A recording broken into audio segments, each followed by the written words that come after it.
നമസ്കാരം. നിങ്ങളിപ്പോൾ നേരിട്ടുകൊണ്ടിരിക്കുന്ന മോശം സാഹചര്യത്തിൽ നിന്നും നിങ്ങൾക്ക് മോചനം ലഭിക്കാൻ ഭഗവാൻ മഹാദേവൻ നിങ്ങൾക്ക് മുന്നിൽ ഒരു മാർഗം പറഞ്ഞു തരാൻ പോവുകയാണ്. ഭഗവാൻ നിങ്ങൾക്കായി നൽകുന്ന ഈ ഒരു സന്ദേശം തീർച്ചയായിട്ടും നിങ്ങൾ കേൾക്കേണ്ടതാണ്. അതായത് ഭഗവാൻ മനസ്സിലാക്കുന്നുണ്ട്, ഇപ്പോൾ ഈ ഒരു നിമിഷം നിങ്ങളുടെ മനസ്സിൽ എന്താണുള്ളത് എന്ന്. ഇപ്പോൾ നിങ്ങൾ കടന്നു പോകുന്ന മോശം സാഹചര്യം നിങ്ങളെ എത്രമാത്രം മാനസിക ബുദ്ധിമുട്ടിലേക്കാണ് കൊണ്ടുപോകുന്നതെന്ന് ഭഗവാൻ അറിയുന്നുണ്ട്. നിങ്ങളുടെ മനസ്സിപ്പോൾ പല ചിന്തകളിൽ കൂടിയാണ് സഞ്ചരിക്കുന്നതെന്ന്. പല കാര്യങ്ങളിലും ശരിയായ തീരുമാനങ്ങൾ എടുക്കാൻ നിങ്ങൾക്ക് സാധിക്കുന്നില്ല. നിങ്ങളിപ്പോൾ കടന്നു പോകുന്ന ഈ ഒരു മോശം സാഹചര്യം എങ്ങനെ മറികടക്കണം എന്ന ആശങ്കയിലാണ് നിങ്ങളിപ്പോഴുള്ളത്. ഒരുപക്ഷെ നിങ്ങളുടെ ഭാഗത്തു നിന്നുള്ള എന്തെങ്കിലും തെറ്റുകൾ മൂലമാവാം നിങ്ങൾക്കിതുപോലൊരു സാഹചര്യത്തെ നേരിടേണ്ടി വന്നത്. അല്ലെങ്കിൽ മറ്റു വ്യക്തികൾ മൂലമാവാം, അതുമല്ലെങ്കിൽ മറ്റെന്തെങ്കിലും കാരണങ്ങൾ മൂലമാവാം. എന്തുതന്നെയായാലും ഈ ഒരു വിഷമഘട്ടം നിങ്ങൾ മറികടക്കാനുള്ള സമയം ആയിക്കഴിഞ്ഞു എന്ന് ഭഗവാൻ മഹാദേവൻ നിങ്ങളോട് ഈ ഒരു സന്ദേശത്തിലൂടെ പറയാൻ ആഗ്രഹിക്കുകയാണ്. അതിനുള്ള മാർഗങ്ങൾ ഭഗവാൻ നിങ്ങളോട് പറഞ്ഞു തരാൻ പോവുകയാണ്.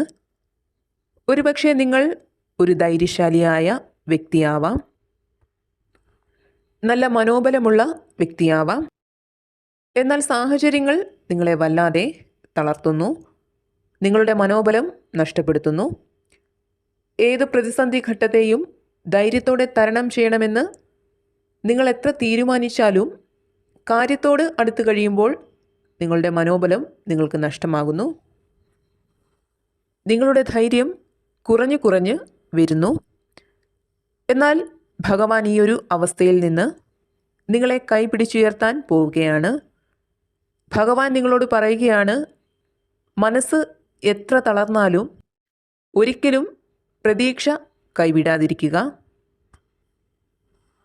ഇപ്പോഴുള്ള ഈ ഒരു മോശം സാഹചര്യം താൽക്കാലികം മാത്രമാണെന്ന് വിശ്വസിക്കുക. ഈ ഒരു സാഹചര്യവും ഞാൻ മറികടക്കും, എങ്കിൽ മാത്രമേ എനിക്ക് മുന്നോട്ട് പോകാൻ സാധിക്കൂ എന്ന് തന്നെ വിശ്വസിക്കുക. ആ ഒരു പ്രതീക്ഷ എപ്പോഴും മനസ്സിലുണ്ടായാൽ ഉറപ്പായിട്ടും നിങ്ങൾക്ക് വിജയം കൈവരിക്കാൻ സാധിക്കുന്നതാണ്.